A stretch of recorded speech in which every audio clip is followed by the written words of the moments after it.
Di sebuah masa depan yang suram, London telah berubah.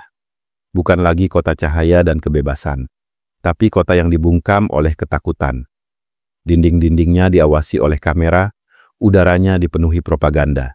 Dan namanya, Adam Sutler, dikumandangkan setiap malam seperti doa wajib dari layar televisi.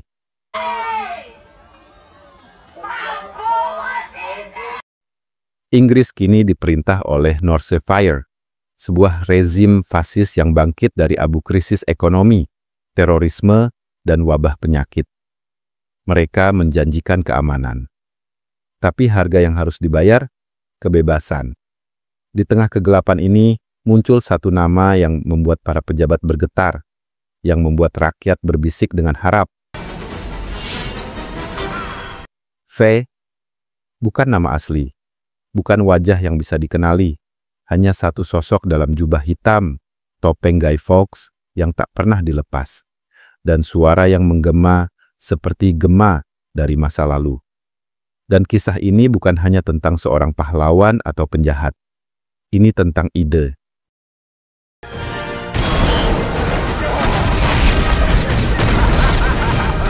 Pada malam tanggal 5 November, Eve Hammond, seorang wanita muda biasa yang bekerja di stasiun televisi pemerintah, hampir ditangkap oleh fingerman, polisi moral yang suka menyiksa. Tapi tiba-tiba, seorang pria misterius muncul.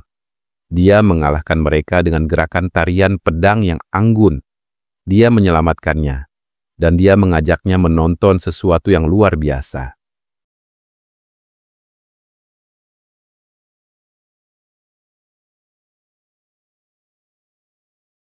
Astaghfirullahaladzim. Astaghfirullah. Malam ini, Eve, katanya, kita akan melihat Old Bailey, pengadilan yang dulunya simbol keadilan, meledak dalam kemegahan. Dan benar, detik itu juga, ledakan membelah langit. Musik Tchaikovsky 1812, Overture dikirim ke seluruh jaringan siaran darurat. Dunia terbangun, rezim North Fire terguncang. Siapa dia? Apa maunya? Hanya satu pesan yang tersisa. Ingatlah tanggal 5 November. Ledakan, kebencian, dan pengkhianatan. V bukan teroris biasa. Dia adalah simbol dari dendam yang terencana. Dari sebuah laboratorium rahasia bernama Lark Hill, tempat manusia dijadikan kelinci percobaan. V selamat dari kematian.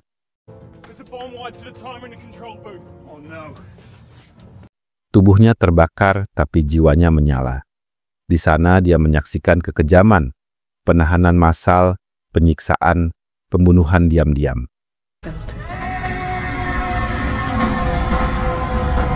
Dan di antara korban itu, ada seorang wanita bernama Valerie.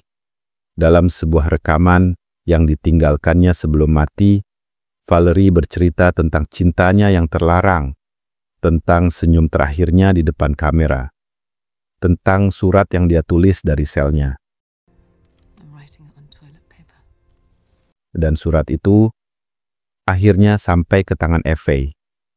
V tidak hanya ingin membalas dendam atas dirinya sendiri, dia ingin membalaskan semua yang telah dihancurkan oleh rezim ini. Remember the 5th of November. Eve bukan pejuang, dia takut, tapi V tahu, untuk melahirkan keberanian harus ada penderitaan. Suatu hari, Eve diculik, dipenjara, disiksa secara psikologis. Dia dikira berada di penjara North Fire, padahal itu semua adalah sandiwara V. Dia ingin Eve mengalami apa yang dia alami. Ingin dia merasakan kehilangan harapan, agar ketika dia menemukannya kembali, itu bukan harapan biasa, tapi kebebasan yang disadari. Sampai akhirnya, Eve menemukan surat Valerie. Dan dalam air mata, dia menyadari, kita semua bisa mati. Tapi jika kita tetap diam, kita mati tanpa pernah benar-benar hidup. Dia keluar dari penjara itu bukan sebagai korban, tapi sebagai wanita yang siap berdiri.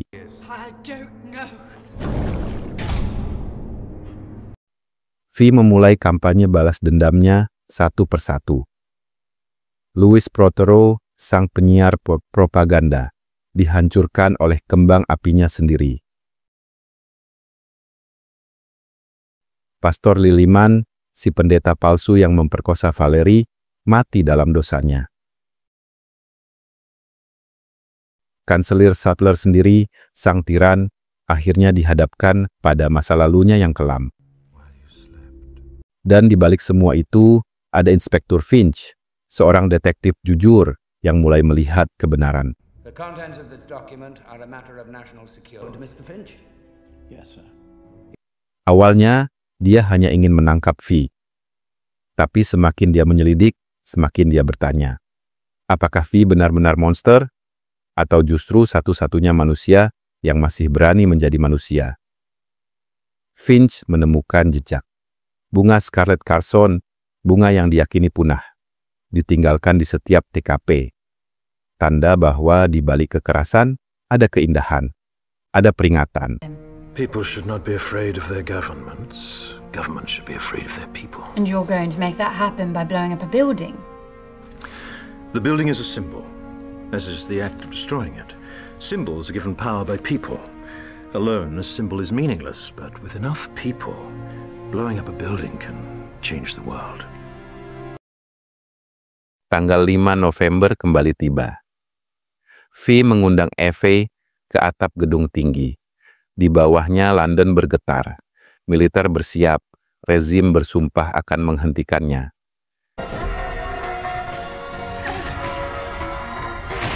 Tapi V punya rencana lain. Dia mengaktifkan sistem siaran darurat. Dan dari jauh, kereta-kereta bermuatan bahan peledak mulai bergerak menuju parlemen. Ini bukan tentang membunuh, kata V. Ini tentang mengingatkan. Mengingatkan rakyat bahwa kekuasaan itu milik mereka.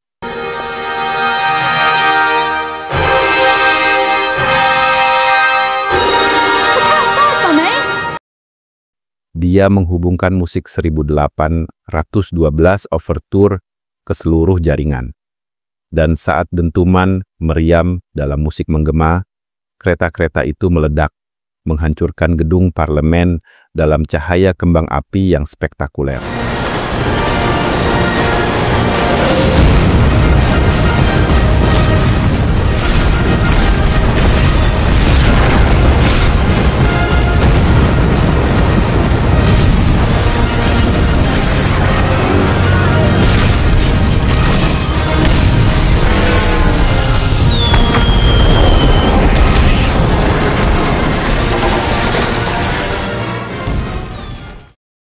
Tapi V tidak selamat. Dia terluka parah dalam pertarungan terakhir melawan Creedy, sang komandan polisi. Saat Eve menemukannya, dia terbaring lemah. Jangan katakan aku harus menyelamatkanmu, bisiknya. Sudah cukup, aku telah menunggu hari ini selama 20 tahun. Dan dengan tenang, dia menutup mata. Tapi topengnya tidak pernah dilepas.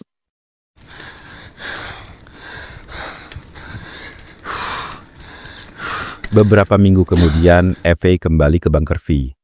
Di sana dia menemukan banyak topeng Guy Fawkes, dan di depan pintu ia berdiri dengan topeng di tangannya. Di luar, ribuan orang berkumpul. Semuanya mengenakan topeng yang sama. Semuanya diam, semuanya siap. Tanggal 5 November tiba lagi. Dan kali ini bukan hanya satu orang yang berdiri, rakyat yang berdiri. Karena V bukan manusia. V adalah ide, dan ide tidak bisa dibunuh. Ia hanya bisa diteruskan.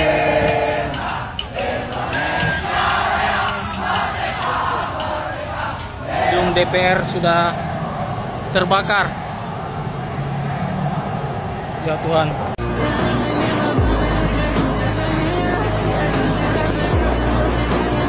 Jadi, tanyakan pada dirimu, siapa kamu? Apa yang kamu takuti? Dan jika suatu hari nanti kebebasanmu dirampas, apakah kamu akan menunggu pahlawan datang, atau kamu akan menjadi pahlawan itu sendiri? Ingatlah tanggal 5 November, karena kegelapan tidak pernah menang selama ada satu orang yang berani menyalakan api. Tutur bangsat senyummu manis gila LTV. Jasa mobil mewah tapi hatimu busuk dan beku. Nafkahi keluarga dari hasil kotor yang kau curi. Sambil tertawa kau injak martabat negeri ini. Tak peduli bangsa ini akan hancur asal rekeningmu makin gemuk dan menggunung. Hutang negara semakin naik kau yang picu, tapi kau tidurnya tanpa rasa malu. Koruptor bangsat kau racun dalam singgah sana, menghisap darah.